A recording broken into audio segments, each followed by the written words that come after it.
'tis the season, so I guess I couldn't go out without reviewing some kind of Christmas horror. So I just happened to catch Silent Night, Deadly Night, the new remake version of it. So I guess this is the winner.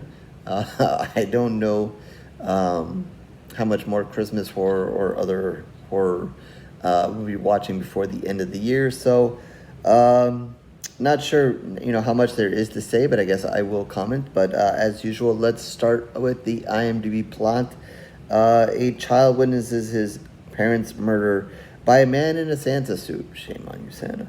Years later, as an adult, he dons a Santa costume himself, traumatized, and embarks on a violent quest for retribution against those responsible for traumatic events from his childhood. See, it comes back.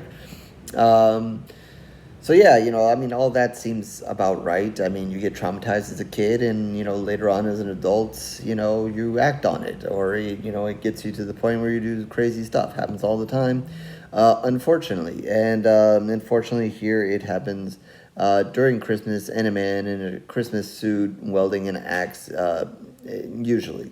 Um, so yeah, this is yet another stab at the remake of the original Silent Night, Deadly Night. Um, Always a great title, regardless. Regardless of whether you like the movie or not, the original, the remake, whatever. This one, um, like the title. We get five pools of blood for the title. Like it, enjoy it. Wish we had some other more, I guess, Christmas horror with some interesting titles like this one. I'm sure they're to be had. Um, but yeah, if you're, I'm gonna assume that maybe if you're watching this review that you're kind of familiar with either the one remake or the one before. I don't want to do too much of the direct comparison thing. I don't typically like to do that unless I really really have to, or really really pissed off by something that I need to compare, kind of like in The Strangers. No comments further on that. But and I will say that at least with the original Silent Night, Deadly Night, I didn't see that. I was because of age and whatever, didn't really see that right away. Saw that maybe later on. So maybe a different effect there, whatever. But as far as this one, we kind of get the similar kind of setup. We see him as a young child. We see the traumatic event. It did kind of play out a little weird. Maybe even was a little confusing with the way they kind of jumbled in the scenes there. But and then all of a sudden we see him kind of grown up. And I don't know, it got off to a little bit of a weird beginning, I should say, or maybe I just wasn't paying close enough attention. I don't know. But then we kick into gear, and we kind of moves in and tries to get a job, meets a woman who he gets a little bit interested in, all amongst finding different people to kill for A, B, or C different reasons. And that's kind of the gist of the story here.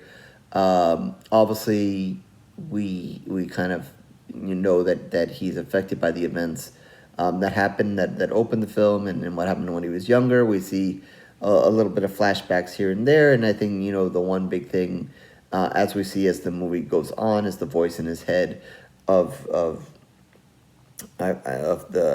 Santa that he kind of becomes, kind of directing him on his way, and kind of making him be this crazy Santa, and kind of guiding him along. So this, whether this inner conscious or whatever, which we later find out more about that at the end, that maybe it's not just an inner conscious, maybe it's actually a thing. I can't say that I remember specifically. It's been a while since I saw the original and even the remake. If the endings both happen in the same way, I'm going to say no. I could be wrong, and you guys can definitely correct me. And I almost have a feeling that when this one ended, maybe one of the big points of it was to do this ending and to kind of flip it. And the way they flipped it again, it, even though it's a remake, it just came out, whatever. So I don't want to spoil it and say anything specifically. But it almost seemed like there was a certain point where we hit in this movie where I thought in my head, since they did the remake, why wouldn't have they flipped it from the beginning? Or wouldn't it have been maybe a little bit more interesting if they flipped it to start, and do it a different way? Obviously, I know that pisses some people off because then they're saying they're just doing it because. For those who have seen this movie and see how it ends, you kind of know what I'm talking about. For those who haven't, you may have no clue, and I apologize. I just don't want to spoil, exactly what's happening here. But I was kind of thinking, why didn't they just flip it at the beginning? And, you could have come up with ways to flip it in the beginning and just done it that way. But, and maybe we could have done some other fun stuff. But instead, they kept it pretty much to the kind of the same similar story. I think, the one of the reasons why I kind of wanted to see it is mostly for the kills. A lot of, it was kind of mentioned that, some of the people involved with Terrifier kind of did this. So you would have thought that maybe they would have pushed the limits here and really gone extreme with the blood. But I thought it was fairly more average, and I kind of expected more. I wanted more than what they showed, and I thought we would have gotten a little bit more, and actually was a little bit disappointed by that. Especially I think with one of his first kills, I thought they kind of shied away from it, and it was kind of like, what? I wanted to see it. What are you doing? I thought there were some okay moments here and there. They did give us a little bit of blood. But I don't know. I think, at the end, when you sum it all up and you look at all the kills and everything that happened, I didn't think that they did anything super outrageous, new, and so forth. And I thought they shorted us on some of the blood. I mean, like, what the hell?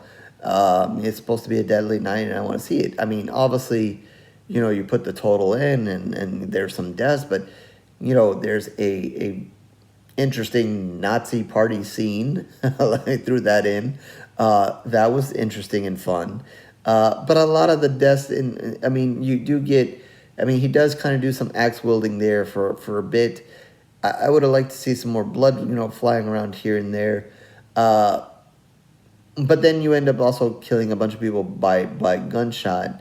And so while you're driving up the body total, there's nothing really fun about that. That's, to me, when it's horror and it's just gunshots, it kind of takes it away. Odd because it takes away some of the blood, and just not as creative. So, I guess it kind of seemed like they wanted to kind of stick to almost that like 1984 kind of feel to the movie. It didn't seem like a movie that like came out now. It kind of felt more like a movie that came out then. And maybe it was even shown then, which is maybe why they didn't go to the large extremes with the blood and so forth. And again, was largely disappointing. So yeah, that is probably that is the main reason I want to see it. I was more interested in the kills than anything else. I really didn't care what they did. This movie, I'm not so attached to it that I would get pissed off whether one way or the other what they did, or if they ruined it remake wise or not. To it, I was just more interested in nonetheless how they did the kills and how much blood would be, and that largely ended up disappointing.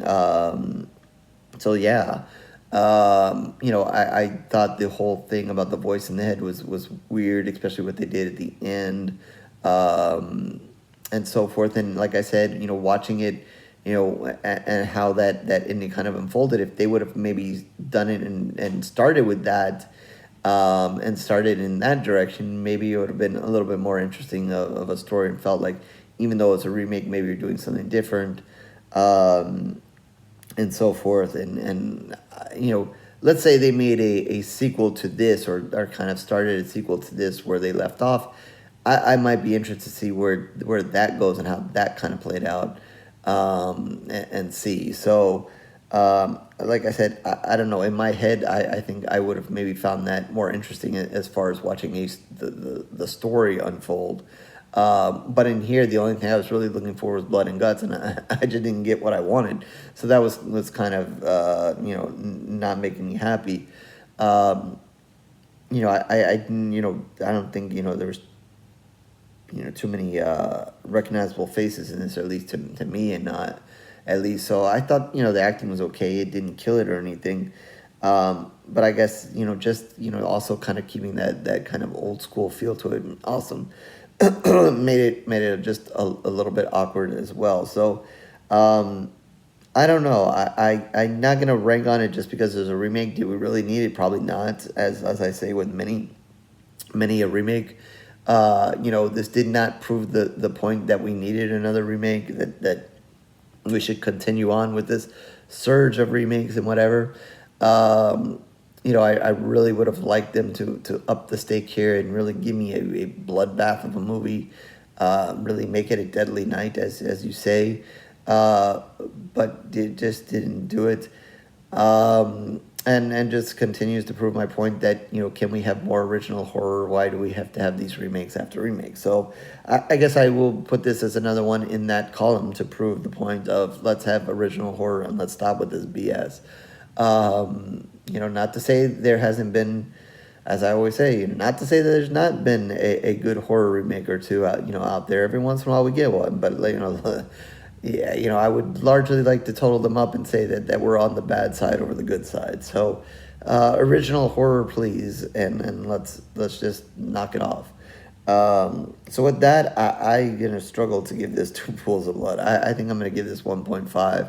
I really was like I said like 10 times now, wanting a bloodbath and didn't get a bloodbath, and that really irritates me. So yeah, I'm gonna give this 1.5. I don't think that they did anything to shame the original or anything like that. Just kind of just proving that this was just not needed. I mean, I guess if you want a Christmas horror movie, I guess that's fun. If you need Christmas horror during Christmas time, that's fine. But otherwise, just not needed. So with that, horrorscorereviews.blogspot.com is where you can find all of my reviews written in video. Certainly mostly video reviews for a while now, so you can like, subscribe, and do everything else that everybody wants to do here on YouTube. If not, no worries, it is okay. I thank you for your time regardless. Twitter, Facebook information down below as well. Reach out to me there if you disagree, you love the original, hate this one, love this one, you think it's better than the original, whatever. I'd love to know that there's someone out there who does that, thinks that. Please let me know, and definitely in the comments section as well. So with that, I will catch you on the next review.